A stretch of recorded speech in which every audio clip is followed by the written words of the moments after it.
Students को उर्दू के एक प्रोफेसर की तरफ से हरास किया गया और उनकी काफ़ी सारी कंप्लेंट्स थी उनके खिलाफ और उस पर प्रोफेसर जो हैं उनको अरेस्ट किया गया। बिस्मिल्लाहिर्रहमानिर्रहीम। अस्सलाम वालेकुम नाजरीन, मैं हूँ आकिब आबिद। नाजरीन, आज बात करेंगे पाकिस्तान के एक बड़े इशू पर। तालीमी इदारों ख़ासकर यूनिवर्सिटियों और कॉलेजों में सेक्शुअल हरासमेंट के केस रिपोर्ट होना एक मामूल सा बनता जा रहा है। ऐसी सूरत हाल ना सिर्फ तशवीशनाक है बल्कि शर्मनाक भी। तालीमी इदारे जिन्हें इबादत गाहों की तरह समझा जाता है, उसमें ऐसे केस रिपोर्ट होना किसी अलमियत से कम नहीं। और अक्सर इस तरह के मामलात यूनिवर्सिटियों में देखने को मिलते हैं और उसकी जो सबसे बड़ी वजह यह है कि यहाँ पर पेपर चेकिंग और नंबरात की तकसीम के तमाम तर अख्तियारात फ़र्द वाहिद एक टीचर के हाथ में होते हैं और इस वजह से वो अक्सर जो पसंद और नापसंद और फेवरेटिज़म की बुनियाद पर मार्किंग करते हुए नज़र आते हैं। इसी तरीके का एक मिलता जुलता जो वाक़या है सेक्सुअल हरासमेंट का, जो एक केस है सियालकोट के कॉलेज में रिपोर्ट हुआ, उसकी वीडियो आप पहले मुलाहिज़ा फरमा लें, फिर इस पे मज़ीद बात करते हैं। मैं थर्ड सेमेस्टर से हूँ। एक्चुअली ने मुझे कहा कि हम बायो मिलते हैं, माहौल बनाते हैं, और जब मैंने उनको मना किया तो उन्होंने मुझे सस्पेंड किया। फिर उसने मुझे कहा तुम्हें पता है मैं कॉलेज में सबसे ज़्यादा किसको देखता हूँ, तुम्हें देखता हूँ। और मैंने कहा क्यों? तो इस कहते हैं एक ही तो चांद सा चेहरा है। और फिर उन्होंने मुझे कहा मेरे यहाँ से बाल पकड़ के, ये तुम्हारी जुल्फ़ें अंदर नहीं जाती, मैं मेकअप करती हूँ, मेरी सर दर्द है। तो मैंने कहा नहीं जाती। तो कहती है ये वो फला गाना तुम पे सूट करता है, फला गाना तुम पे सूट करता है, तो मेरे काबू में नहीं आती, मेरे करीब नहीं आती। और मुझे कहा कि बाहर मिलते हैं और मैं तुम्हें देखता हूँ, तुम कहाँ जाती हो। तो ये इनकी कहने वाली बातें तो नहीं है। हमारे वो एचओडी हैं, वो इस ऐसी क्लास में दिखा के कहते हैं कि किसी के भी हो सकते हैं, अगर वो मेरे साथ कोई गलत हरकत करे तो। कोई लड़की उनकी बात नहीं मानती तो या तो वो उसको सस्पेंड कर देते हैं या उसके मार्क्स ही नहीं लगाते। मैम में ब्लॉक खड़े होकर मुझे कहते हैं तुम्हारा 1 मिनट का काम है, अगर तुम चाहो तो मैं 1 मिनट में कर सकता हूँ। तो मैंने कहा सर अगर होना होगा तो इंशाल्लाह ऐसे ही हो जाएगा। तो बोलते हैं बाहर आओ, माहौल बनाते हैं। नाज़रीन, आपने तालिबात की ये वीडियो सुनी और अंदाज़ा लगा लें ये एक गवर्नमेंट जो कॉलेज है और उसके अंदर इस तरह का एक केस रिपोर्ट हुआ और इसके ऊपर एफआईआर भी हुई।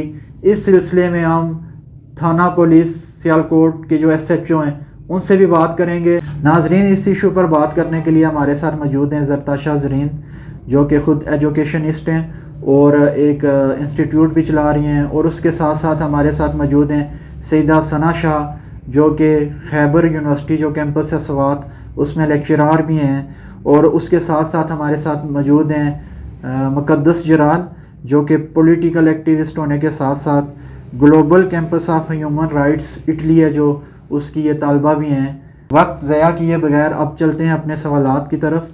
मैडम ज़रताशा, अगर तालिबात मुक़द्दस इदारों में भी महफूज नहीं है तो फिर ये कहाँ पर महफूज हैं? सबसे पहले तो आकिब साहब आपका बहुत शुक्रिया, क्योंकि एक इतना इम्पॉर्टेंट टॉपिक है जिसके ऊपर बात करना बहुत ज़रूरी है।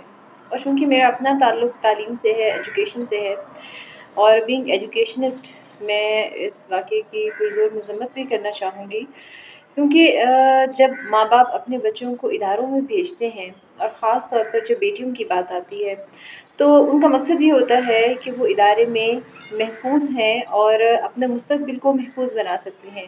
तो जब बेटी ही महफूज नहीं होगी तो फिर उसका मुस्तक़बिल किस तरह से महफूज होगा। अब सवाल ये पैदा होता है कि जिस तरह का वाक़या सियालकोट में हुआ है, इससे पहले भी बहुत सारे वाक़यात हो चुके हैं, तो क्या बच्चियाँ अपने आप को वहाँ महफूज समझेंगी? बिल्कुल, बच्चियाँ अपने आप को बहुत गैर महफूज समझती हैं, क्योंकि जब उस्ताद ही उनकी इज़्ज़त के साथ खेलना शुरू कर देगा, उनकी इज़्ज़त को नुकसान पहुंचाने की कोशिश करेगा, तो बच्चियाँ फिर आहिस्ता आहिस्ता कॉलेजेस से, तालीमी इदारों से दूर होती चली जाएंगी। और यकीन मानिए कि बहुत सारी बच्चियाँ ऐसी हैं कि जिनसे मैं पर्सनली मिली हूँ और जो इस तरह के वाक़यात का शिकार हुई हैं, और वो इस हद तक डर जाती हैं, बाज़ औक़ात तो अपने वालिदैन को बताती भी नहीं है। नाज़रीन, मज़ीद बात करेंगे सईदा सना शाह से। मैडम, तालीमी इदारों में इस तरह के केस रिपोर्ट होना किस हद तक तशवीशनाक है? आकिब साहब, आपका बहुत शुक्रिया प्रोग्राम में इनवाइट करने का। सबसे पहले तो मैं इस वाक़े की बहुत ज़्यादा मज़म्मत करती हूँ। ये बहुत ही तशवीशनाक सूरत हाल है, क्योंकि तालीमी इदारे जिनको तरबियत का समझा जाता है, जहाँ पे इंसानी हुकूक का एहतराम ना सिर्फ सिखाया पढ़ाया जाना चाहिए बल्कि अमली मुज़ाहरा भी होना चाहिए, जहाँ पे इनफरादी आज़ादी, ज़ाती पसंद नापसंद का एहतराम और जिनसी इस्तेसाल के ख़िलाफ़ मालूमात आमा को फ़रोग़ देना चाहिए, जहाँ वहाँ ही अगर इस तरह के वाक़यात होते रहेंगे तो ये एक इंतहाई तशवीशनाक सूरत हाल होगी। بلکہ ہے. اور اس سے بھی زیادہ تشویشناک صورتحال یہ ہے کہ حکومت کی جانب سے اب تک کوئی بھی جو ہے وہ پراپر پالیسی جو ہے وہ تشکیل نہیں دی گئی. میڈم، طالبات کو اس طرح کے ایشوز پر کس طرح سے نمٹنا ہوگا؟ اسٹوڈنٹس اس سچویشن سے بالکل نمٹ سکتے ہیں، لیکن بات وہیں سے شروع ہوتی ہے کہ پیرنٹس کو سب سے پہلے اپنے بچوں کو سینسیٹائز کرنا ہوگا، ان کو کانفیڈنس دینا ہوگا، ان کو اعتماد دینا ہوگا کہ ہم آپ کے ساتھ کھڑے ہیں اگر آپ کے ساتھ ایسا کوئی واقعہ ہوتا ہے. Muqaddas, what is your take on this matter? اس طرح کے واقعات کبھی بھی پاکستان میں یا پاکستانی یونیورسٹیوں میں تب تک نہیں رک سکتے جب تک آپ ٹیچرز کو یا ایڈمنسٹریشن کے لوگ، ایڈمن میں جو بیٹھے ہوئے لوگ ہیں، ان کو یہ نہیں پڑھاتے یا یہ بتاتے کہ ان کے کون سے رویے جو ہیں وہ ہراسمنٹ میں آتے ہیں، اور کون سے مذاق، کون سی ان کے اشارے جو ہیں وہ ہراسمنٹ میں آتے ہیں، تو یہ واقعات نہیں رک سکتے. اور دوسری طرف جب تک یونیورسٹیز میں ہراسمنٹ کمیٹیز قائم نہیں کی جاتی جن میں خواتین جو اسٹوڈنٹس ہیں ان کی ریپرزنٹیشن جو ہے اس کو یقینی نہیں بنایا جاتا، تب تک کہ واقعات نہیں رک سکتے. اس کے ساتھ ساتھ ہمیں اسٹوڈنٹس کو بھی ایجوکیٹ کرنے کی ضرورت ہے کہ ان کے ساتھ جب اس طرح کے واقعات ہوں تو انہیں خاموش ہونے کی ضرورت نہیں، وہ کس طرح رپورٹ کر سکتی ہیں، وہ کس طرح شیئر کر سکتی ہیں، اور وہ مطلب کس طرح اپنے لیے وہ خود کھڑی ہو سکتی ہیں. جب تک یہ ساری چیزیں نہیں ہوتی تب تک کسی صورت بھی ہراسمنٹ جو ہے وہ نہیں رک سکتی، چاہے آپ کسی کو اریسٹ کریں، چاہے آپ جیل میں ڈالیں. یہاں پر آپ مزید بات کریں گے S H O police station Sialkot Shafaqat Ali sahab سے. سر عاقب عابد عرض کروں، جرنلسٹ. سر یہ معاملہ دراصل ہے کیا سر؟ میرے سامنے جتنا آیا تھا اتنا ہی اپنا آپ کائنڈلی تھوڑا سا لوڈلی بات کریں. کہہ رہا ہوں کہ میں نے جو میرے سامنے معاملہ آیا تھا اس کی ایک تو تصاویر تھی جو خاص کی، دوسرا کچھ لڑکیوں کو میسج وغیرہ کیے گئے. سورس کیا تھا؟ کس نے آپ کو بھیجی تھی؟ فون تو بتانا مناسب نہیں ہوتا. ٹھیک ہے. اگر سورس بتایا گیا تو کل کو اس کے خلاف یہ کریں گے. ہم جو تمام سورس اپنے پہ دیتے ہیں. بالکل صحیح ہے. عموماً سر ایف آئی آر جو اس طرح کی ہوتی ہیں اس میں جو مدعیت ہوتی ہے وہ عموماً فیملی اس میں مدعی ہوتی ہے. یہ جو ایف آئی آر جو کاٹی گئی اس میں مدعی آپ خود ہیں، اس کی کیا وجہ ہے؟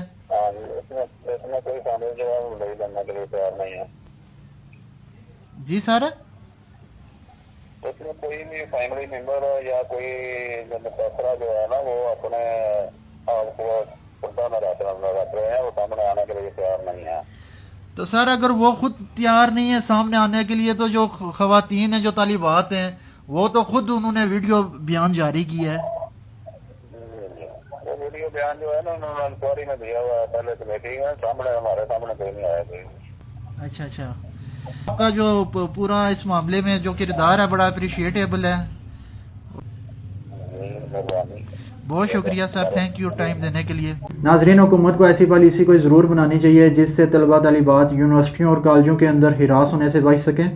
آج تک کے لیے اتنا ہی، پھر ملیں گے نئی بات کے ساتھ، تب تک کے لیے اللہ حافظ.